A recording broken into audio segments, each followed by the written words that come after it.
প্রচারে গিয়ে মেজাজ হারিয়ে নিজের দলের কর্মীকে ইডিয়েট বললেন তৃণমূল প্রার্থী শতাব্দী রায়।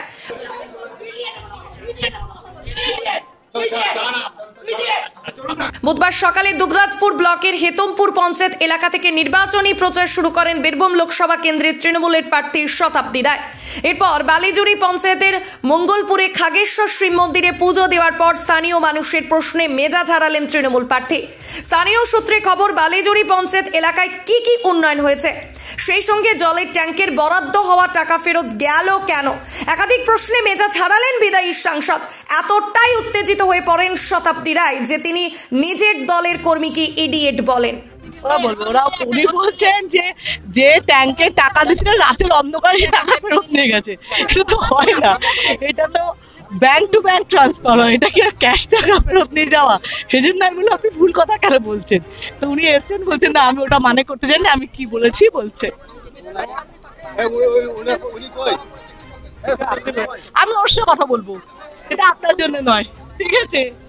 আপনারা দেখানোর জন্য তো আপনারা বিশাল করবেন, কিন্তু আমি ওনার সাথে কথা বলছি, উনি এসছেন আমার কাছে।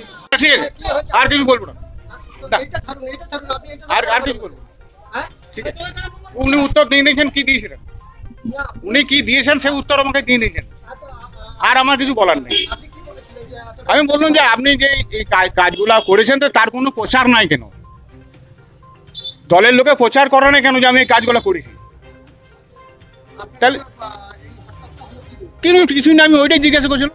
আমার আসল কথাটা আমাকে বলতে দিল না। আমি মন্দিরের জন্য কিছু বলতে চাইছিলাম, মন্দিরের জন্য কিছু বলতে চাইছিলাম, কিছু ঘটেনি, আর কিছু ঘটেনি। ও বলতেই পারে।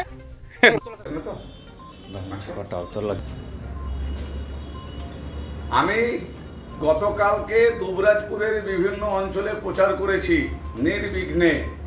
মানুষ যত প্রশ্ন করেছে তার উত্তর দিতে আমরা বাধ্য, আমরা যারা প্রার্থী। শুনলাম আজকে মাননীয় শতাব্দী রায়কে দুবরাজপুরের একটা অঞ্চলে বিক্ষোভ দেখিয়েছে এবং শতাব্দী রায় নাকি তাদের কর্মীকে এবং ভোটারকে ইডিয়েট বলেছে।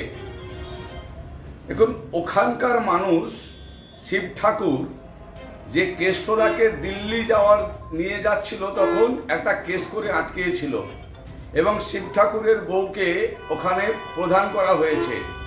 সেখানকার কর্মীরা এবং টিভিতে দেখলাম সেখানকার সকল নেতা টেতা ছিল, সেই কর্মীরা এবং সাধারণ মানুষ সাংসদকে জিজ্ঞেস করেছে যে এই এলাকার কি উন্নয়ন হয়েছে এবং এই এলাকায় পানীয় জলের ব্যবস্থার টাকা ফেরত গেছে কেন, এবং এই রকমের একটা বিশ্রী কাণ্ডের। গতকালকে উনি দুবরাজপুর পৌরসভার একটি জনসভা থেকে বলেন যে আপনারা কাঁই করবেন, পুরো কথাটা শুনুন। আর আজকে আবার উনি একজন তৃণমূল কর্মীকে ইডিয়েট বলেছেন। যার মেজাজই নাই, হারানোর প্রশ্নও নাই। ওনার কি মেজাজ হারানোর? মেজাজ, মানুষের মেজাজ তো ভালো কাজে লাগা উচিত। 15 বছর ধরে সাংসদ থেকে উনি কি করলেন বীরভূমের মানুষের জন্য? স্বাভাবিকভাবে এতদিন কোনো জায়গায় দেখা পাওয়া যায়নি। বীরভূমের মানুষ বলেছে দিদি তোমার দেখা নাই রে, তোমার দেখা নাই। গ্রামের কোনো মানুষ তাকে দেখতে পায়নি, অথচ উনি বলেছেন যদি আমাকে দেখতে চাও তাহলে আমাকে ভোট দাও। ভোট নিয়েছেন, আবার দেখাও দিয়েছেন, তাই আবার দেখা দিতে গেছেন, ভোট চাইতে গেছেন। সুতরাং এই সময় মানুষ তাদের চাওয়া পাওয়া, মানুষ তাদের অধিকার বুঝে নেবেন। এই যদি কেউ বলে সে তৃণমূল কংগ্রেসের যারা কর্মী, তার প্রান্তিক কর্মী, তারাও তো মানুষ। তো মানুষ তাদের অধিকার সম্বন্ধে যদি কেউ প্রশ্ন করে, তাতে যদি কেউ মেজাজ হারান, তো তার মেজাজটা কীরকম সেটা নিয়েই আমাদের কোশ্চেন থাকছে।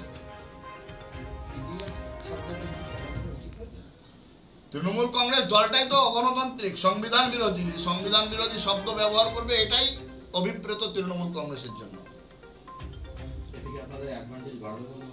অ্যাডভান্টেজ তৃণমূল কংগ্রেস থাকলো আর না থাকলো নয়, মানুষ মোদিজির গ্যারান্টির প্রতি ভরসা রাখছে, মানুষ মোদিজির প্রতি আস্থা রাখছে। বীরভূম মোদিময় হচ্ছে। গতকাল নমিনেশনের সময়